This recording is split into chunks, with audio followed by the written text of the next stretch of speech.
powerful. Very powerful. Very powerful, sure. You look into North America and you ask them who are the black people who have invented and done stuff, and you trace it back, and they have Caribbean roots. Of course.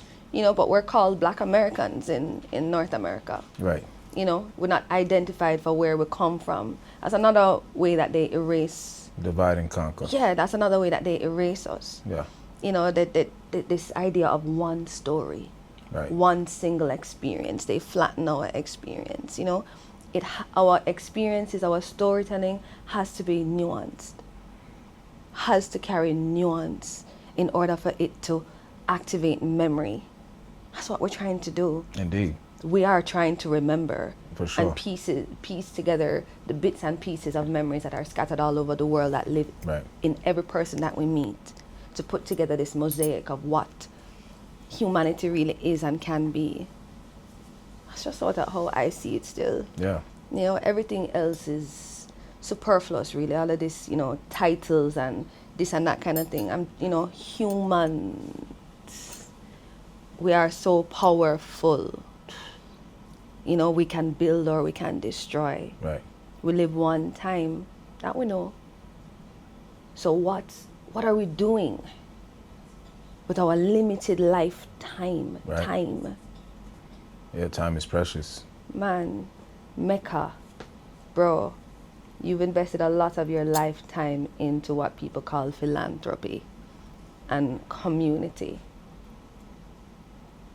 What are some of the sacrifices that you've had to make to preserve culture for the youth, as we say? That's interesting you asked me that, because it's crazy. I had what they call a good job. You understand me? Like making like 70, 80,000. Had a good job, but that job had strict, you can't take time off like that. I got schools calling me, they want me to speak to the kids for a quarter of that pay, sometimes for no pay. Yeah. But they want me to appear and be the keynote speaker, or they want me to address those kids, or they want me to do a workshop with them. And I'm making like on some $25, $27 an hour. Do you know that my heart told me that I gotta situate myself and arrange myself to decrease my lifestyle so that I don't need that job anymore? This is what I wanna do. That uprooted family, because now you're not making the same bread. And in a society that, you know, like it's about what you have, that kind of like, you know, they look at you a certain way, you know, on the block, you know, the size of your house or your car you drive.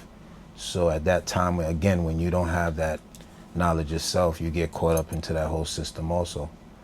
But that sacrifice you talking about for the arts, to make sure that I push myself into a realm where I can be happy at 70, 80, 90 years old and don't fall into this hole, is just sacrificing a lot of secular and just kind of mainstream.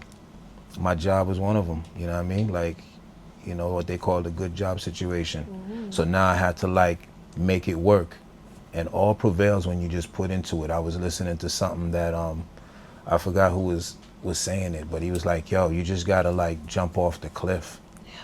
You know what I mean? I was at this job 18 years. You just gotta jump off the cliff. People looking at me like I'm crazy, like to go on tour and do poetry, to work on a book. Like they look, you know what I'm saying?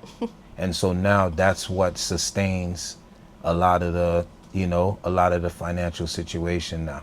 If it wasn't for that, you know what I mean, I would have to probably get like another kind of like 9 to 5 that locked me in. So now being able to travel and being able to like brand yourself, being able to like sell merch, have a book, have EPs and things like that. So I got a book coming out called IET Was Born in Me. Yes. And I titled it that way because I wasn't born in IET, but IET was born in me. And that's what's been my movement. People be like, yo, why you so passionate about Haiti? You wasn't even born there. But that's the birthland of like my parents, my grandparents, my ancestors. you know, and of course we can go back to Africa, but we already know how they try to divide and conquer. We know that Haiti is Africa's, you know, daughter, you know, so there's no separation. But in speaking about how they divided it up, and my people from Haiti and original Taino land, and you know, we just got to do the work. We pick up and go. We know that we standing on the shoulders of giants, and the book is called Haiti Was Born in Me, and it just basically describes how I was born here, but respect and honor the legacy of my ancestors. And now that work, again, coming through us, through whatever, you know, whatever the highest power empowers you to do, whatever your purpose is. For me, I think it's in literature, it's in education. Yeah. I'm also an elementary school teacher, Yeah. you know, so I'm in education. I'm right where they're young, coming into kindergarten, and they're able to be taught. What did Frederick Douglass say? It's easier to teach young children than to repair broken men, you know, so at a very young age, able to sprinkle a little knowledge with them, steer them right. I'm also involved in the behavioral, you know, aspect of their lives. As one of the very few male presence on campus, I'm also, you know, involved in a behavioral aspect. And so, again, poetry is that medicine for them.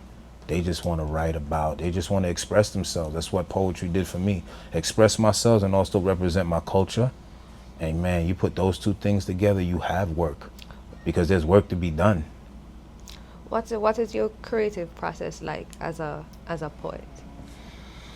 I think at this point, I feel like I'm so, it's not difficult for me anymore. You know, before it used to be, I used to have to do a you know, the same way I teach my workshops, do a vocabulary bank, you know, all the things that go with that topic, whatever it is I want to write about. But now it's just so free. Now, if I tell you I want to write a poem about this particular topic, if it interests me and the heart is there, not something fabricated, but if the vibe is there, I could just write the poem because I just feel it. Now it's words. Now I know what channels me. I know how to bring what I want to say to life on pen and paper. I know how I want to deliver it. I know how I want to package it. I know how it's going to come across to my audience. I think it's really important to know who your audience is also. And you know,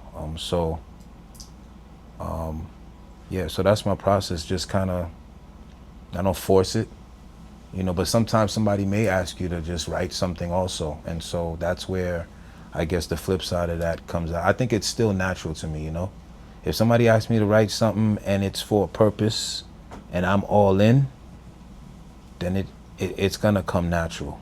As long as it's aligned with what we talking about. Nobody's gonna tell me to write something about some booty shaking stuff and me not talking about how there's African roots to certain frequencies that make us move a certain way and not look at it a certain way, but understand we used to move like that with different frequency and different intention, you know, and put the twist on them and educate them in that manner.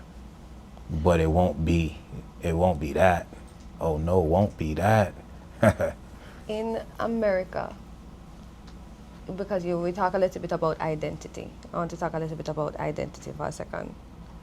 Because growing up in America and then growing up in the Haitian community in America and then being identified as Haitian American and then trying to come back to your Haitian roots, you know, what are the common experiences that Haitian Americans have with this? With what? With just navigating identity, you know, growing up in America, but in the Haitian community, and then coming out trying to identify as Haitian American and then trying to keep your roots back to Haiti. Yeah, I think anytime you got some cultural aspect to your life that's not respected, it becomes it becomes an obstacle. So that's one more thing that we had to deal with besides being kids, besides, you know, school and having friends and we had to deal with the fact that we were Haitian in our community. And so I think self-esteem, it digs into your self-esteem, it digs into your pride, even at certain points in your life, you know, like, why do I have to be Haitian? You know what I mean? Like, why you just, you know, because you don't know, you know, and because of you see all the backlash and certain, you know, things happening in the community or hearing on the news. You're a kid too. You trying to get girlfriends. You try, and even even the girls won't talk if they know that you Haitian. They won't even talk to you. So a lot of things starts to play in the psyche of the mind of a child that doesn't want to be something that he's being teased about and whatever. I didn't go through it hard body, you know what I'm saying? But I know that there were, I mean, if you talk about there's certain people, there's kids that have killed themselves because they were found out that they were Haitian. So now the humility, so that goes to show you how deep the stereotype and the stigma of being Haitian is, even on a child that doesn't have the maturity to understand, you know, like the names that, you know, that are being called and how it, you know, how it affects him. That's how deep, you know, it was for a long time. You know, and I felt like that's another reason why the work had to be done. What's the best way to go into the schools? Where do I need to go? Yeah. The parks and everything, there's a lot of distractions. I need to go into the schools. And so I became an educator so that I can get that pass to get into these schools, know the principals, know the teachers, and put together cultural programming that